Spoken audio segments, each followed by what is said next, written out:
भारत माता की, भारत माता की। આજનો મારો મુખ્યત્વે કાર્યક્રમ ખાસ કરીને નિશાળમાં ભણતી દીકરીઓને પ્રોત્સાહન આપવા માટેનો કાર્યક્રમ છે। કન્યા કેળવણી માટેનું જે બીડું મેં ઉઠાવ્યું છે, જેના માટે ગયા 6 વર્ષથી લગાતાર એક પરિશ્રમ યજ્ઞ આદર્યો છે। ये परिश्रम यज्ञ में आहुति आपवा माटे हूँ आव्यो छुं। गुजरातना शिक्षण जगत में नारी उत्थान क्षेत्रे स्त्री सशक्तिकरण माटे एक पायानु काम आ राज्य सरकार उपाड्યું છે અને એના જ ભાગરૂપે આજે પાવી જેતપુરના દૂર સુદૂર વિસ્તારમાં આ જિલ્લામાં જે દીકરીઓએ સિદ્ધિ પ્રાપ્ત કરી છે, એમને જાતે આવીને સન્માન કરવાનું સૌભાગ્ય મને મળ્યું છે। વરસાદને કારણે પાવી જેતપુર હેલિકોપ્ટર પહોંચે न पहुंचे एवं दुविधा चालती थी। एक स्थिति एवी पण आवी गई थी कि जे बधा मंत्रीओ गया छे, कार्यक्रम थई जशे अने लगभग एवो चालतुं हतुं कि मुख्यमंत्री न आवे तो चाले, पण मने थयुं कि आ दीकरीओने सन्मान करवामां पछी मारा 12 महीना बीजा जता रहेशे અને તેથી સહેજ મોડું થાય તો મોડું, પણ પહોંચવાના સંકલ્પ સાથે હું નીકળ્યો અને બાય રોડ પણ ગમે તેમ કરીને તમારા સુધી પહોંચી જવું। થોડો વિલંબ થયો મને આવવામાં, પણ આપની વચ્ચે આવવાની જે ઈચ્છા હતી એ પૂર્ણ થઈ, એનો મને આનંદ છે। જે દીકરીઓએ આજે સન્માન પ્રાપ્ત કર્યું, સહાયતા પ્રાપ્ત કરી, પુરસ્કાર રાશિ મેળવી છે, એ બધી દીકરીઓને મારા અભિનંદન છે। અને હવે રાજ્ય જુએ છે કે શિક્ષણના ક્ષેત્રમાં આપણી દીકરીઓ खूब मोटी सिद्धियों हासिल करी रही है। नंबर मेळववानी बाबतमां दीकराओ करता दीकरीओ घणी आगळ निकળી गई છે અને તેથી આ સૌ દીકરીઓ અભિનંદનને પાત્ર છે।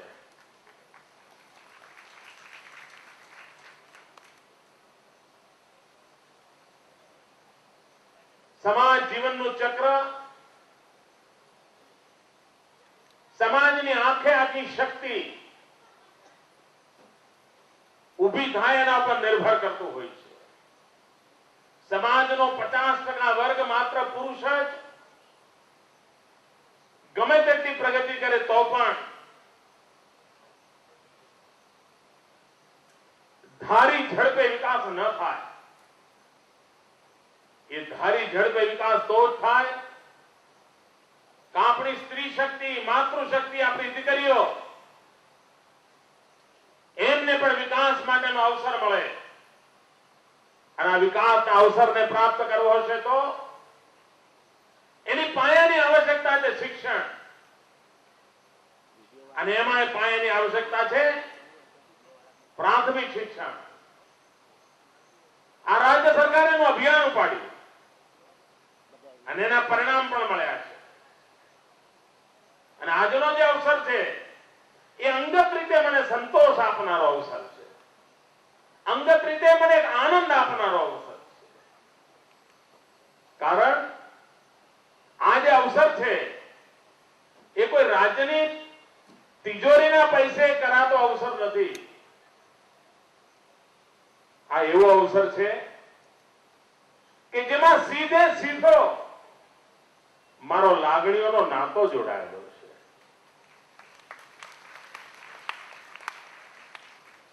એક સમય હતો 60% લોકો નિશાળમાં જતા હતા.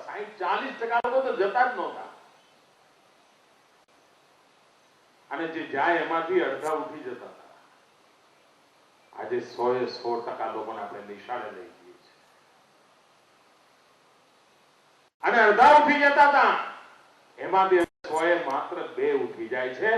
અને 2010માં ગુજરાતની સ્વર્ણ જયંતિનો આપણો સંકલ્પ છે કે શાળાએ દાખલ થનારું એક પણ બાળક અધવચ્ચેથી ઉઠી ના જાય. એક પણ બાળક ઉઠી. હું જાણું છું અઘરું કામ છે, આ કઠિન કામ છે, પણ કઠિન કામ કરવા જ પડે તો જ આ દેશ દુનિયાની અંદર માથું ઊંચું કરી ઉભો થાય.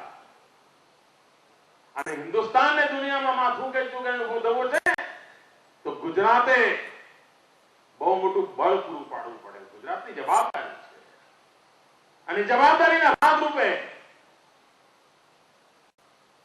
ભારતના વિકાસના માટે ગુજરાતનો વિકાસ એ મંત્ર લઈને આપણે કામે લાગ્યા છીએ.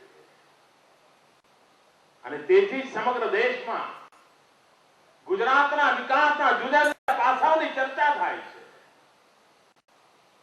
ગુજરાતના વિકાસની વાત લોકજીવી ચર્ચાથી થઈ છે. સામાન્ય રીતે ચૂંટણીઓ પતી ગઈ હોય,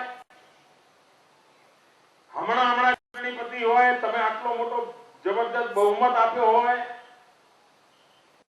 તો હમણે બી મનમાં તો થાય કે ચાલો ત્યારે હવે મોળો ખાઈએ, થોડો 1-2 વર્ષ જરા આરામ કરીએ, ભાઈ ચૂંટણી આવશે ત્યારે જોઈશું.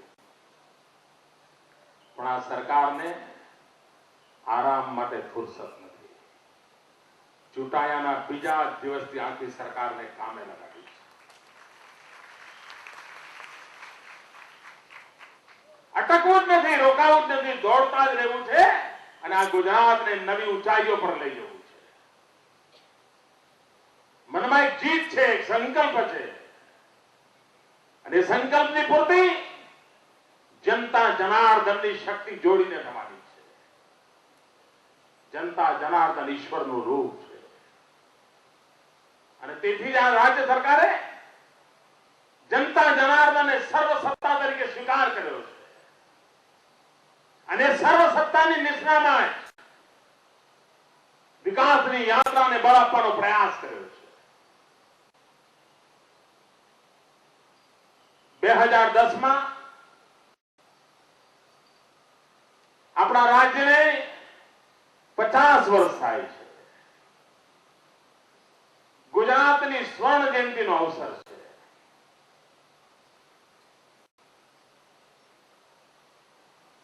અલગ અલગ રાજ્યોમાં અલગ અલગ પરંપરા છે. ઘણા બધા રાજ્યો નેતાઓના જન્મદિવસ ઉજવવામાં જ ટાઈમ બગાડે છે, ભવ્ય સમારંભો કરે છે, તાગરદિલના થાય છે. પણ કદાચ એ રાજ્યોમાં એ બધું ઠીક રહેતું હશે, પણ ગુજરાતની તાસીર જુદી છે. આપણે ગુજરાતનો જન્મદિવસ 5.5 કરોડ ગુજરાતીઓના ગૌરવનો જન્મદિવસ. ગુજરાતને ગુજરાતના આંદોલન માટે શહાદત વોરનાર શહીદોના સપનાઓને સાકાર કરનારો જન્મદિવસ. અને એવા જન્મદિવસને, એવા ગૌરવપૂર્ણ અવસરને આ રાજ્ય સરકાર 2010માં ઉજવવા માંગે છે. જો 2010માં ઉજવવાનો હોય તો આજે શું? કોઈના મનમાં એક પ્રશ્ન ઉઠે કે ભાઈ ઉજવજો, 2010માં આવે ત્યારે ઉજવજો. પણ આપણે એવી રીતે નથી ઉજવવું.